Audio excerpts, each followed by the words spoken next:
नमस्कार दर्शकों, स्वागत है आपका आज के हमारे इस पॉडकास्ट में।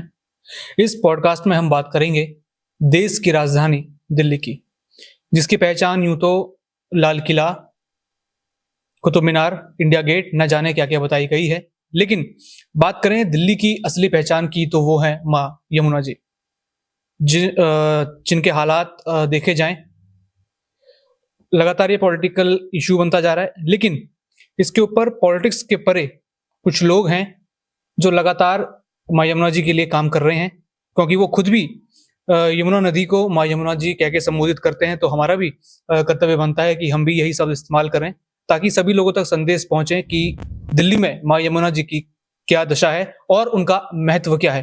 क्योंकि दशा तो सब जानते हैं, लेकिन महत्व क्या है वो आज जानना जरूरी है। ऐसी एक संस्था है आज हमारे साथ, यमुना परिवार काउंसिल। उनके डायरेक्टर हमारे साथ जुड़े हैं। उनसे आज बात करते हैं कि पिछले जो साल जो क्रम बीते, उन्होंने माँ यमुना जी को लेकर किस तरीके से काम किया, कैसे वो अपने इस लक्ष्य में आगे बढ़ रहे हैं, क्या रुकावटें आई और किस तरीके से जो लोगों के बीच अवेयरनेस करनी थी उसमें कितनी मुश्किलें आती हैं और कितने लोग अभी तक माँ यमुना जी के प्रति समर्पित हुए और उनको लेकर अवेयर हुए।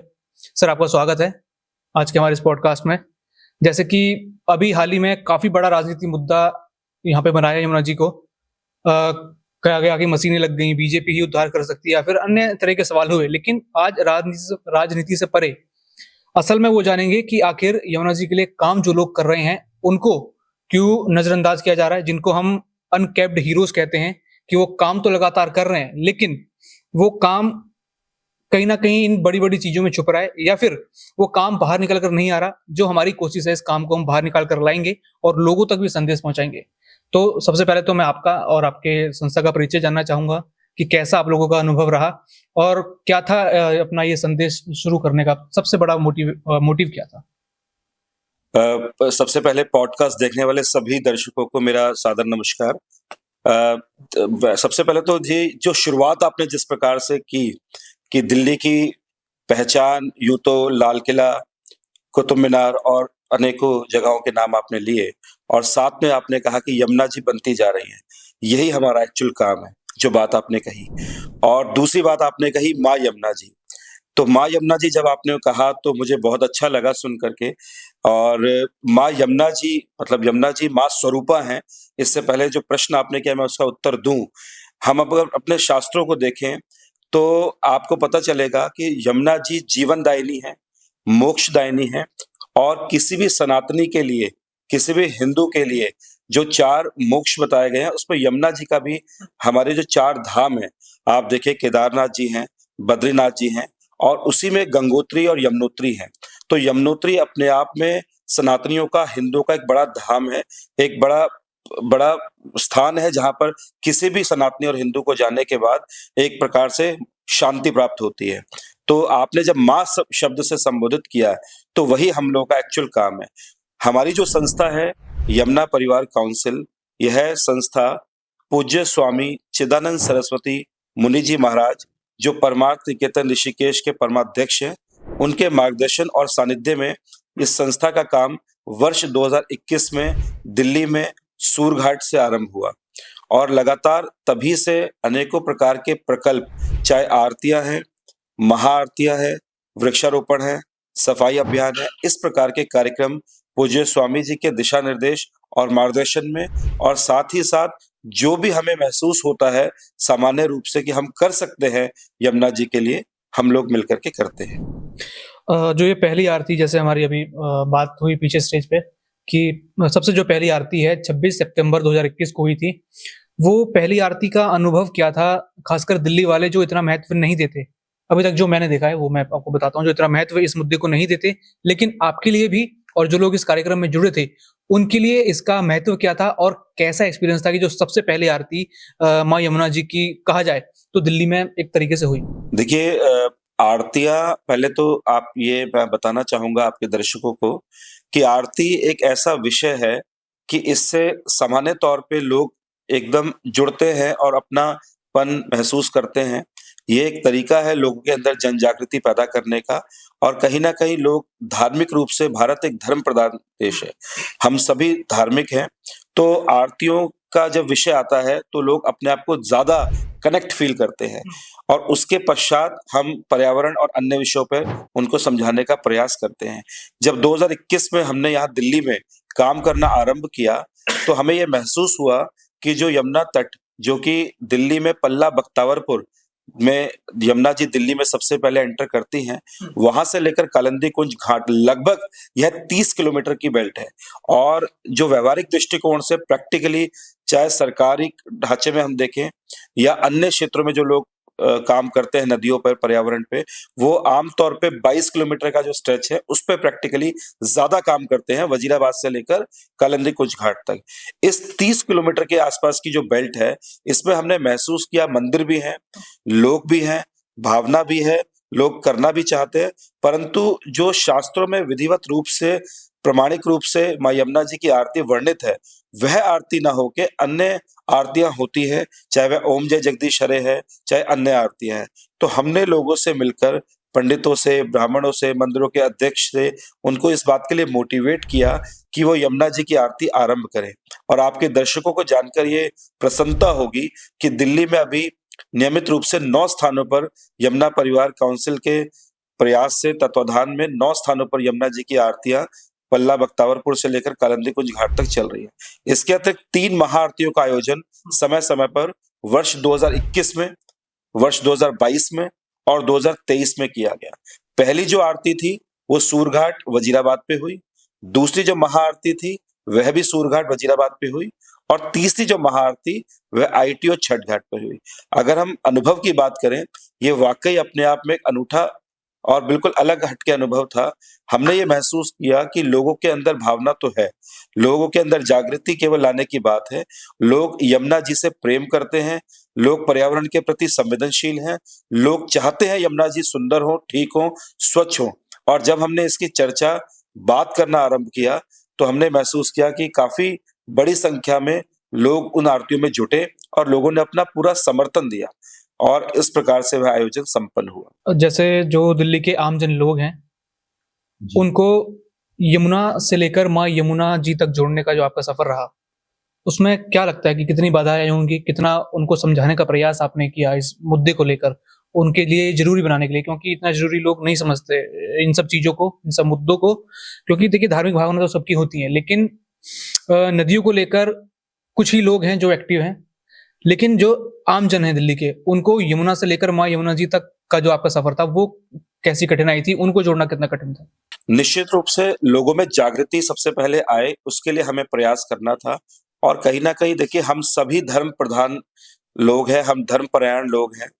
तो सबसे बड़ी जो संकट या समस्या आती है वो ये आती है कि जब हम लोगों को ये कहते हैं या ये समझाते हैं कि आप पॉलिथीन, प्लास्टिक या जो पूजा पाठ और कर्म कांड से संबंधित चीजें हैं, वो यमुना जी में, नदी में ना प्रवाहित करें, उसे आप वहां ना करके एक तरफ कहीं साइड में उसको रख दें या फिर उसको किसी दूसरे रूप में आप कर लें, तो लोग कहीं ना कहीं गुस्सा हो जाते हैं या अनॉयड हो जाते हैं, कई बार बहस भी हो जाती है, समझाने में उनको थोड़ा समय लगता है। तो एक समस्या तो वो है कि जो कर्म कांड या पूजा पाठ का बाद हम यमुना जी में प्रवाहित कर देते हैं। दूसरी समस्या ये है कि जो यमुना तटों के आसपास लोग आते हैं और जो लोग वहां बसे भी हुए हैं, तो कई बार अवेयरनेस की कमी की वजह से भी वो जाने अनजाने कुछ ना कुछ चीजों का जो प्रयोग करते हैं, डेली यूजेस की जो उनकी चीजें हैं, वो यमुना जी में प्रवाहित कर देते हैं। कई बार तो ऐसा भी महसूस किया गया कि जो लोग वहां पे रह रहे हैं, उनके भी जो नाले हैं, मतलब उनकी भी जो घर की या जो प्रतिष्ठान वहां पर है, उनकी जो यूसेज है, उनकी जो वेस्टेज है, उसको भी वो यमुना जी में प्रवाहित कर देते हैं। तो जब उन्हें समझाने की बात आती है तो वो एक परेशानी का सबब आता है। परंतु धीरे धीरे नुक्कड़ नाटकों के माध्यम से, लोगों से मिलने के माध्यम से, यमुना आरती के माध्यम से, अनेकों प्रकार के कार्यक्रमों के माध्यम से कहीं ना कहीं हम लोगों को समझा पाने में कामयाब हो रहे हैं। और उन्हीं सब प्रयासों का आज एक नजरिया है कि दिल्ली में यमुना आरती भी बड़े पैमाने पे आरंभ हुई है, घाटों का भी सौंदर्यकरण हो रहा है, घाट विकसित भी हो रहे हैं और लोगों में एक जागृति उत्पन्न हुई है। 4 साल के जो एफर्ट्स, प्रयास किए गए हैं, आज हम देखें यमुना जी केवल पहले एक पॉलिटिकल विषय था और जब चुनाव आते थे तभी यमुना जी की बात की जाती थी। बीते पिछले 5 से 7 सालों में आपने देखा होगा कि यमुना जी की बात हर कोई वर्ष भर करने लगा था और एक अवेयरनेस और जागृति पैदा हुई थी और आज यह स्थिति है कि जो आगामी सरकार आई है, उन्होंने कहा है कि वह निश्चित रूप से यमुना जी का कायाकल्प करेंगे। देश के माननीय प्रधानमंत्री जी ने भी इस बात को कहा है, जो बात आपने शुरुआत में कही कि दिल्ली की पहचान यमुना जी है। तो निश्चित रूप से हम सबकी पहचान यमुना जी है और वो ठीक होनी चाहिए। यहाँ पे एक प्रश्न ये है कि जैसे जैसे लोग आपके साथ मोटिवेट होते रहे, आर्थिक क्रम बढ़ता गया, लेकिन अब फाइनली ये चीज जानी कहाँ पर है, जो सरकार है, जो अब शायद थोड़ी एक्टिव इस मुद्दे को लेकर हुई है, लेकिन क्या आप मानते हैं कि जो शुरुआत थी एक तरीके से लोगों के अंदर कहा जाए किसी चीज को लेकर करंट पैदा होना या फिर जिज्ञासा होना, उसमें कितना बड़ा योगदान आप यमुना परिवार काउंसिल का मानते हैं? देखिए, निश्चित रूप से हमने अवेयरनेस क्रिएट करने का कार्य किया है। जो काम हमने किया है वो हमारी ज़िम्मेदारी है और हम आगे भी करते रहेंगे। यह एक अनवरत यात्रा है। आप सोचिए कि अब ऐसा हो गया तो वैसा, यानी अब हमने इतने समय तक आरतियाँ कर ली या ये काम कर लिया तो अब हम इस पड़ाव पे पहुँच गए तो यात्रा समाप्त हुई। मुझे लगता है ये यात्रा कभी ना समाप्त होने वाली बात है और हम लोग जब नहीं भी रहेंगे तो भी यात्रा चलती रहेगी। यह ईश्वरीय कार्य है जो आगे हमेशा चलता रहेगा। रही बात सरकारों की, तो देखिए सरकारों ने अपनी योजना से सबसे पहला जो काम है, जो एनजीटी ने भी कहा इससे पहले, एनजीटी का आदेश था कि यमुना जी के अंदर जो एक मिनिमम पानी की रिक्वायरमेंट है वर्ष भर रहनी चाहिए, वो 10 से 15% की जो पानी की तब जाके फ्लो ऑफ वाटर बना रहे। जब फ्लो ऑफ वाटर बना रहेगा तो गंदगी की जो हम बात करते हैं, निश्चित रूप से वो गंदगी को आगे बहा के ले जाएगा। पानी का अपना एक प्रेशर होता है और पानी जब फ्लो में चलता है तो धारा का प्रवाह बना रहता है। जीव जंतु भी उसमें तभी उत्पन्न होते हैं, जीव जंतु भी तभी रहते हैं, पेड़ पौधों की संरक्षणा भी तभी उसके अंदर संभव हो पाती है। तो सबसे पहले आवश्यकता है फ्लो ऑफ वाटर की। उसके बाद जो 22 नाले, लगभग 22 के आसपास नाले यमुना जी में गिर रहे हैं, मुझे लगता है कि उनको बिल्कुल जो योजनाबद्ध तरीके से पूर्व की सरकारों ने 22 नालों को उसमें डाला था, उन्हें बंद होना चाहिए और अगर वो अभी तुरंत बंद नहीं हो सकते तो सीवेज ट्रीटमेंट प्लांट जो चल रहे हैं, जो कि लगभग 39 के आसपास संख्या में दिल्ली में है, वो सभी को हमें ठीक करके चलाना चाहिए और चलने के बाद जो ट्रीटेड वाटर है, वही ट्रीटेड वाटर उसके अंदर जाए। और सबसे बड़ी बात देखिए, साहिबी नदी दिल्ली में कभी बहती थी, आप अगर इतिहास को देखेंगे उठा करके, वही साहिबी नदी जब सूखी और सूखने के बाद वो नजफगढ़ का ड्रेन बनी, नजफगढ़ का नाला बनी। मतलब एक नदी सूखने के बाद नाला बन जाती है और दिल्ली का मैक्सिमम वेस्टेज उसका हमारी माँ के अंदर, माँ यमुना जी के अंदर प्रवाहित कर दिया जाता है। मुझे लगता है कि इससे ज्यादा दुख और शर्म की बात हम सब के लिए कोई नहीं हो सकती। आपने बहुत अच्छा विषय अपने पॉडकास्ट में उठाया है, इसके लिए मैं आपको बधाई और आप साधुवाद हैं। परंतु जब तक हम सब लोग जागृत होने के साथ साथ केवल सरकार से हमारी अपेक्षा रहे कि सरकार चीजों को ठीक कर देगी, मुझे लगता है कि सरकार के साथ साथ हम सबको मिलकर के यमुना जी के लिए जागृति का कार्य यमुना परिवार काउंसिल और हम सब लोग कर रहे हैं पिछले 4 वर्षों से अधिक समय से, परंतु बाकी सब लोगों को भी साथ में इस मुहिम में आना पड़ेगा। ये जैसे कहते हैं कि नदियों को पूजने वाला देश है, लेकिन उसी देश राजधानी में ये हालत आपको क्या लगती है कि कैसे हुई? लोग जागरूक नहीं थे, सरकार ने कुछ किया या फिर पहले, या फिर कहा जाए एक तरीके से साजिश के तहत ये सब चीजें की गई और अब लोग क्या समझ रहे हैं कि ये साजिश थी या फिर लोग समझ रहे हैं कि हाँ हमारी कोई कमी थी? इसमें आपको क्या लगता है? देखिए, बड़ा अच्छा आपने प्रश्न किया है। पहले थोड़ा-सा इसके लिए हमें इतिहास में मतलब इसका जो बैकग्राउंड है हमें समझना पड़ेगा।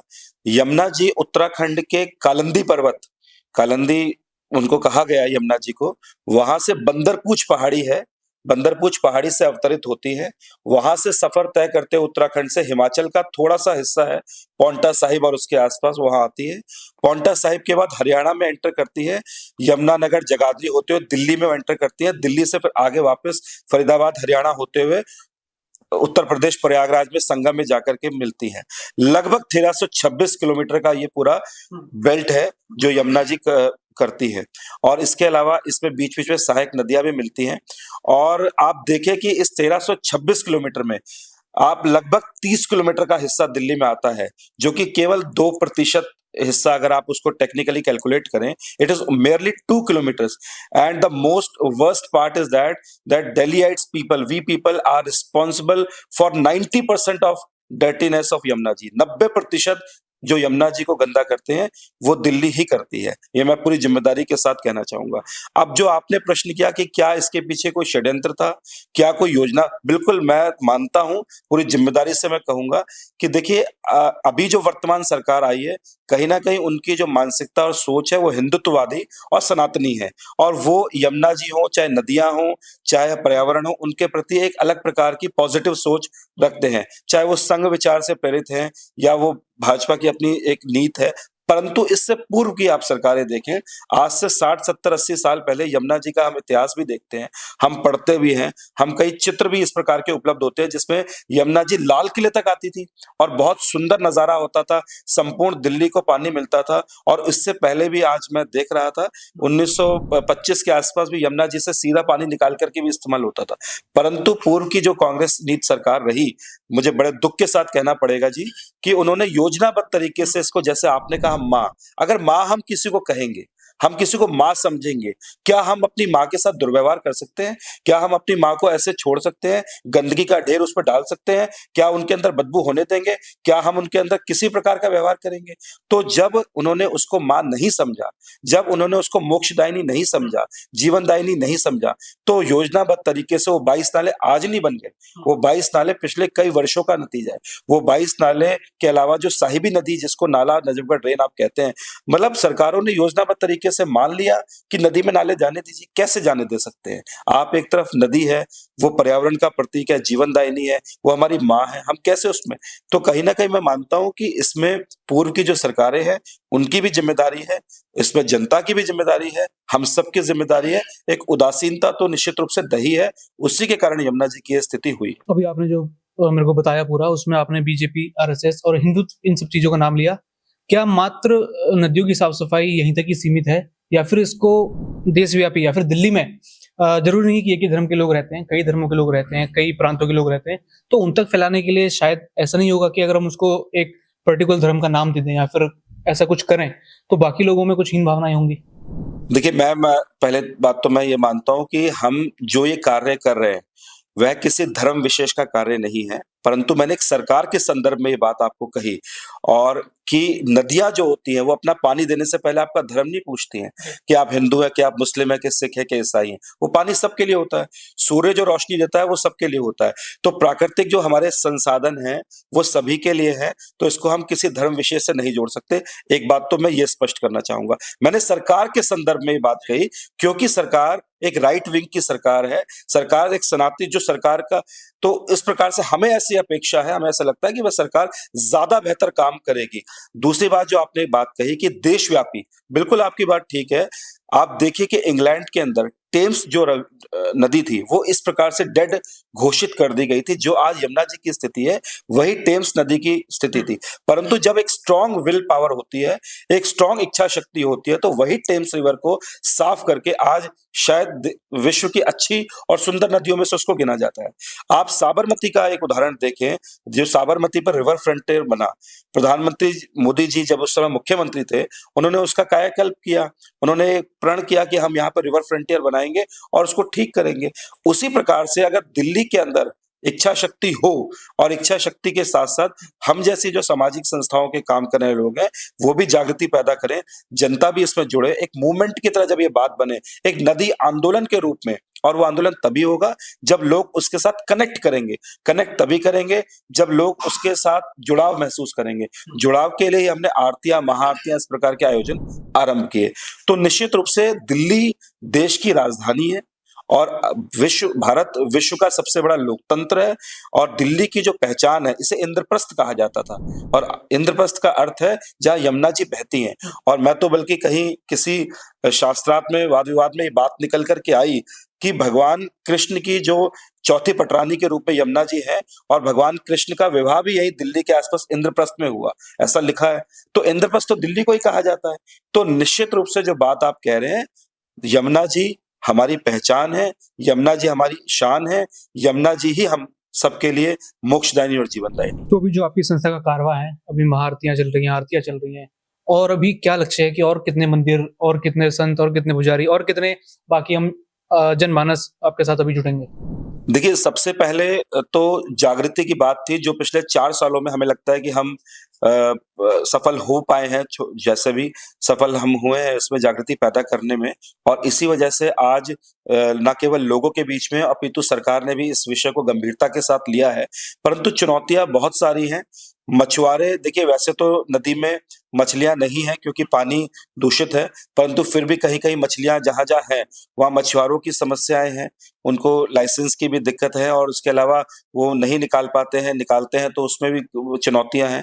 इसके अलावा जो गोताखोर हैं, उनको बेचारों को साल भर काम नहीं मिलता है, क्योंकि जब हम सुबह 5-5, 6-6 बजे उठ के जाते थे, हम लोगों से मिलते थे, तो हम देखते थे गोताखोरों को केवल जो बारिश के दिन होते हैं, उसमें 2 से 3 महीने काम मिलता है, बाकी समय काम नहीं मिल पाता है। इसके अलावा जो मंदिर है, देखिए, मैं मानता हूँ कि जो मंदिर है, कई जगह हो सकता है कि सरकार की ऐसी योजना हो कि उनको तोड़ा जा रहा है या उनको हटा करके सौंदर्यीकरण करा जा रहा है। निश्चित रूप से सौंदर्यीकरण होना ही चाहिए, परंतु आप ये समझिए कि लोगों की जो परेशानियाँ हैं, उनका भी ध्यान सरकारों को रखना पड़ेगा। तो जहाँ भी डेमोलिशन या मंदिर का तोड़-फोड़ या इस प्रकार का कार्य हो रहा है, हमें लगता है कि उनको भी कहीं न कहीं साधन या उनको भी कहीं न कोई व्यवस्था उपलब्ध करानी चाहिए सरकार को। तो देखिए, जो मंदिर हैं, मैं मानता हूँ कि सौंदर्यीकरण निश्चित रूप से होना चाहिए, और किसी व्यवस्था को खड़ा करने के लिए जब चीज़ें होती हैं, चाहे घाटों का निर्माण हो रहा है, चाहे आरतियाँ हो रही है, चाहे सफाई अभियान हो रहा है, सरकार की जो भी योजना है, हम उसका निश्चित रूप से स्वागत करते हैं, वो पॉज़िटिव तरीके से आगे बढ़नी चाहिए। परंतु जो लोग वहाँ पर, कहीं कोई मंदिर भी चलाता है, कहीं कोई आश्रम भी है, कहीं कोई अनाथालय भी वहाँ पर हमने देखा है, तो ऐसी स्थिति में उनको अगर हम तोड़ते हैं या उनको हटाते हैं, तो उनको कोई न कोई वैकल्पिक व्यवस्था, ताकि जो लोग यमुना जी के इर्द-गिर्द तटों पर आस-पास बीते, वो एक दिन में तो आ नहीं गए, वो बीते 25, 50, 60, 70 सालों से वहाँ पर हैं। तो उनकी कोई न कोई व्यवस्था निश्चित रूप से सरकार को करनी चाहिए।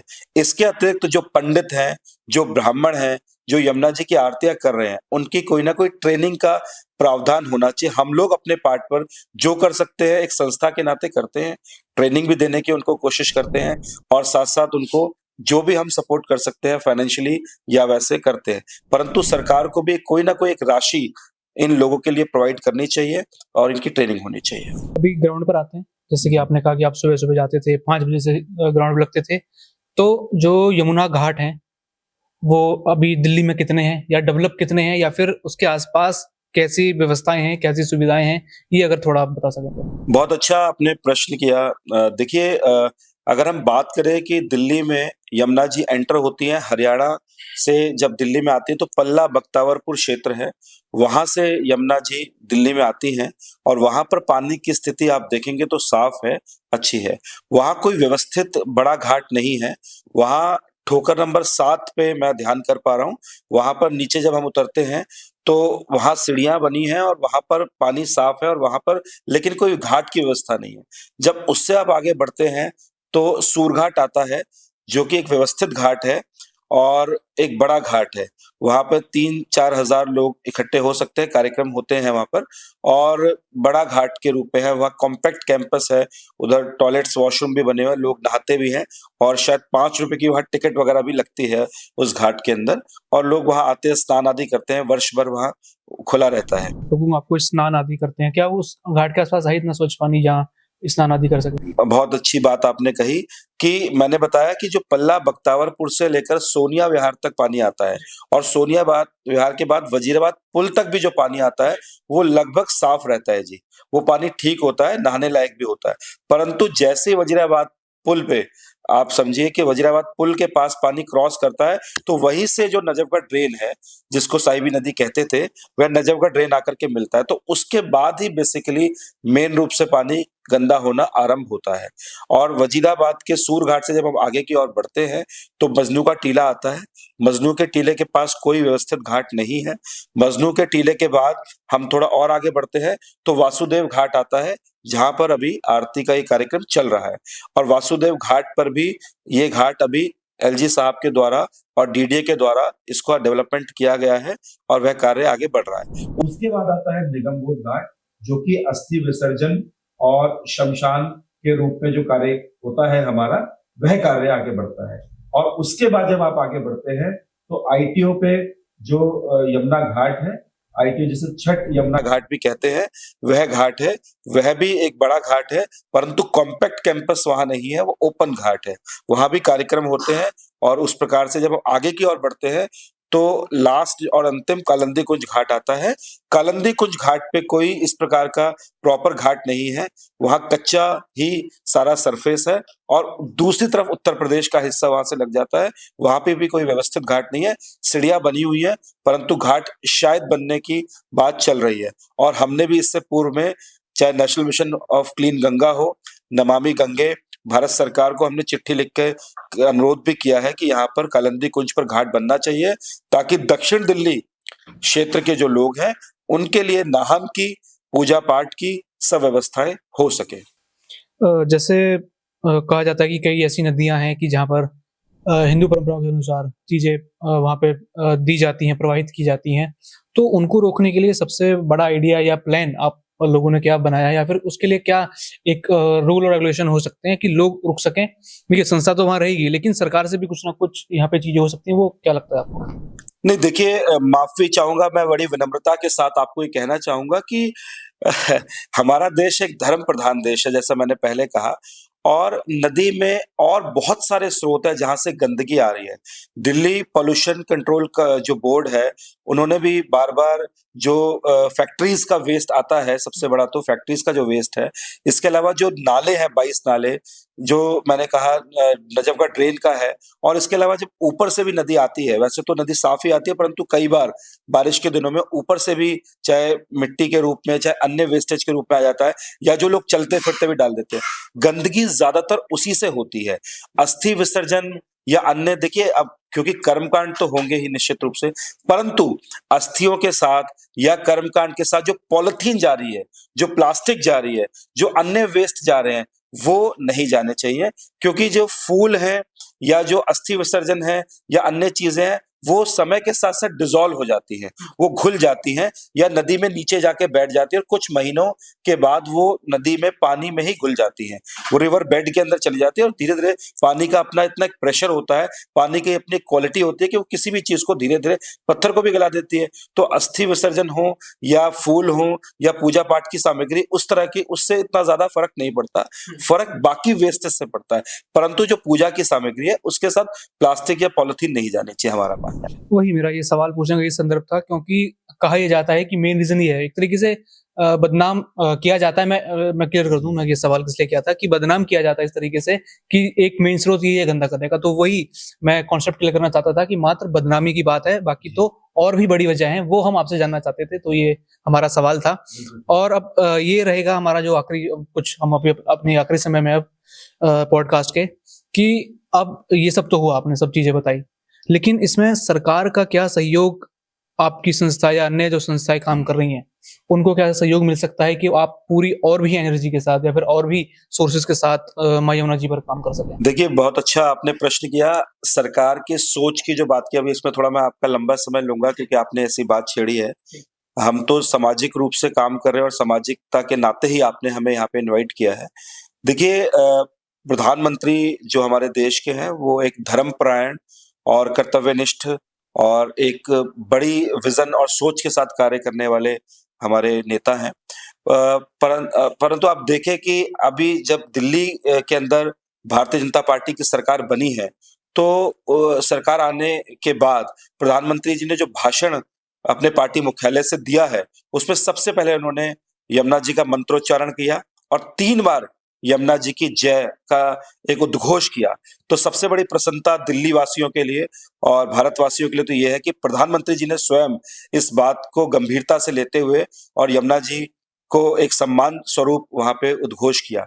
दूसरा, उन्होंने अपने पूरे भाषण में 2 से 3 मिनट यमुना जी पे भी बात रखी और उन्होंने कहा कि यमुना जी दिल्ली की पहचान बनेंगे और दिल्ली की पहचान यमुना जी से है और इस पहचान को पुनर्जीवित किया जाएगा। और साथ ही साथ उन्होंने ये कहा कि रिवर फ्रंटियर बनाया जाएगा। और हम जानते हैं कि वो जो कहते हैं उसे करते भी हैं, ऐसा हमने महसूस भी किया है और ये जग जाहिर बात है। और साथ ही में अभी आप देखें कि इसका उदाहरण तब देखने को मिलता है कि 13 फरवरी, अभी जो बुधवार गया है, अभी सरकार का गठन भी नहीं हुआ, शपथ समारोह भी अभी पेंडिंग है और उससे पहले ही प्रधानमंत्री कार्यालय ने एक बैठक कॉन्फ्रेंस के माध्यम से ऑनलाइन बुलाई, उसमें दिल्ली के जो मुख्य सचिव हैं, चीफ सेक्रेटरी, उनको भी इनवाइट किया गया। इसके अलावा जितनी बड़ी एजेंसीज हैं, मसलन वो पीडब्ल्यूडी है, एमसीडी है, डीडीए है, और भी जो एजेंसीज हैं, उनके जो आला अधिकारी हैं, उनको बुला करके ये स्पष्ट निर्देश जारी कर दिए गए हैं कि जो पानी के सबसे पहले जो प्रदूषण के मुख्य स्रोत हैं, वह बताया जाए कि मुख्य स्रोत क्या है। दूसरा, कितना कितना प्रदूषण वह कर रहे हैं। मान के चले 22 नाले हैं तो उनसे कितना प्रदूषण होता है, जो नजफगढ़ ड्रेन है उससे कितना प्रदूषण होता है। तीसरा, क्या वैकल्पिक व्यवस्था है, किस प्रकार से इसको ठीक किया जाएगा, और आगे क्या योजना है। अब देखिए कि जो मुख्य सचिव से अपर मुख्य सचिव है, उन्होंने आकर के मीडिया के सामने भी इस बात को रखा है कि 2027 तक पूरी तरह यमुना जी को ठीक कर लिया जाएगा, साफ कर लिया जाएगा। और आज भी जो बात आ रही थी निकल करके, वह ये आ रही थी कि 4 श्रेणियों में, 4 कैटेगरीज में सरकार ने इस काम को तय किया है। मसलन जो पूरा यमुना जी का काम है, वो तो एक ही कैटेगरी मतलब है एक ही चरण में समाप्त करने का प्रयास 2027 तक किया जाएगा। इसमें सबसे पहला जो काम रहेगा वो यह पता करने का, यह जो नदी के ऊपर गंदगी है, जो सामने हमें फिजिकली दिखाई देती है, उसको हटाने का काम होगा। और आप देख भी रहे होंगे पिछले 3-4 दिन से लगभग 7 मशीनें लगा दी गई हैं इस पूरे 22 किलोमीटर में, और वो मशीनें अपना काम कर रही हैं। दूसरा जो काम रहेगा वह उन नालों को आइडेंटिफाई करना और उन फैक्ट्रीज को और उन पॉल्यूशन फैलाने वाले जो कारण हैं, उनको आइडेंटिफाई करना प्रॉपर तरीके से, और उनका विकल्प निकालना। और जो तीसरा काम रहेगा वह यह रहेगा, किस प्रकार से हम इस कार्य को एग्जीक्यूट कर सकते हैं और किस प्रकार से चीजों को क्रियान्वित किया जा सकता है।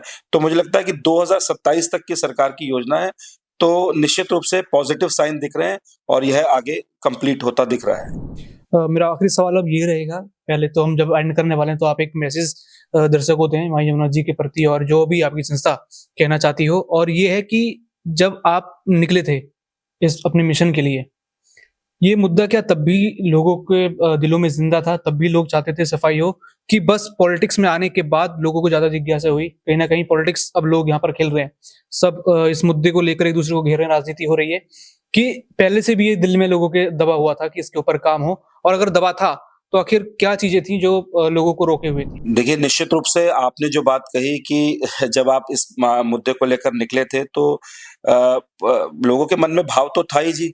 ऐसा तो नहीं है कि भाव नहीं था, लोगों के मन में एक श्रद्धा भी थी, भाव भी थी। लेकिन जैसे कई बार होता है ना कि हनुमान जी अपनी ताकत को भूल जाते हैं तो उनको जगाना पड़ा। तो उसी प्रकार से मैं ऐसा नहीं कहूँगा कि यमुना जी के प्रति लोगों में नहीं था, लोगों में निश्चित रूप से था, लेकिन थोड़ा जगाने की आवश्यकता हुई और लोग जागे भी, लोगों ने चर्चा भी शुरू की, बात भी शुरू करी, काम भी शुरू हुआ। और उसी का नतीजा है कि आज एक बड़े पैमाने पे यमुना आंदोलन, जल आंदोलन के रूप में सब लोग इसमें जुड़ते चले जा रहे हैं और निश्चित रूप से इसके रिजल्ट्स निकल करके सामने आएंगे। हम अपनी संस्था के माध्यम से और विशेष रूप से आपके चैनल के माध्यम से, आपके पॉडकास्ट के माध्यम से दिल्ली वासियों से, समस्त देशवासियों से, और विश्व में भी मुझे लगता है इसका प्रसारण जाने वाला है कार्यक्रम का, तो हम यही एक अनुरोध करना चाहेंगे कि जिस प्रकार से प्रधानमंत्री जी कहते हैं कि हमें बहुत सारे काम लेने की हाथ में आवश्यकता नहीं है, बहुत बड़े-बड़े काम अपने आप होते जाएंगे, और लेकिन छोटा काम, अगर एक मोची है वो अपना ही काम ठीक से कर ले, एक रिक्शा वाला है वो अपना काम ठीक से कर ले, एक मीडिया कर्मी है वो अपना, तो हमें सिर्फ इतना करना है कि हम अपनी जिम्मेदारी स्वयं की तय करें कि हम दिल्ली में रहते हैं, यमुना जी मां स्वरूपा हैं, हम जब भी नदी के आसपास जाएं तो कम से कम कोई प्लास्टिक पॉलिथीन वहां लेके ना जाएं, और इनफैक्ट अगर हमें कोई दिखाई दे तो उसको उठा ले और लोगों से चर्चा करते रहे, बातचीत करते रहे कि यमुना जी के लिए हमें क्या करना है, क्या नहीं करना है, कैसे करना है, थोड़ा चर्चा करते रहे, और प्लास्टिक पॉलिथीन कभी भी नदी के आसपास ना लेके जाए, कोई दिखे तो उसको उठा लाए। तो अगर इतना भी हम करते रहेंगे तो मुझे लगता है कि बाकी सरकार जो कर रहे हैं अपने पार्ट पे वो करेगी, बाकी लोग करेंगे, लेकिन हमें सिर्फ अपनी जिम्मेदारी को समझना। तो चलिए, इस पॉडकास्ट के एंड में बस हम यही कहना चाहेंगे यमुना परिवार काउंसिल को कि हम उनको अपनी शुभकामना देते हैं कि वो जिस भी मिशन में लगे हुए हैं माँ यमुना जी के जीर्णोद्धार के लिए, वो सफल हो, और जितने भी दिल्ली वाले चाहते हैं, जितने भी लोग चाहते हैं, उनकी यहाँ पर कामयाबी हो, और जो मुद्दा उठाया है आप लोगों ने वो सफल बने, और लगातार जितना भी है दिल्ली वालों के दिल में कि माँ यमुना साफ हो, स्वच्छ हो, ये होना चाहिए। और आपको भी कहीं ना कहीं यहाँ पर एक जागृति लानी चाहिए अपने लिए या अपने दिल्ली उस राजधानी के लिए जो जानी कई नामों से जाती है, लेकिन जो सबसे बड़ी पहचान है जो बनती जा रही है वो माँ यमुना जी हैं। तो उसके प्रति आप लोग ख्याल रखें। और ये पॉडकास्ट अगर आप यहाँ तक आए हैं तो आपने पूरा देखा होगा। इसको लाइक करें, सब्सक्राइब करें और अपने और भी साथियों और संगियों को भेजें और उनको बताएं कि कितना महत्व दिल्ली में और दिल्ली वालों के दिल में माँ यमुना जी का है।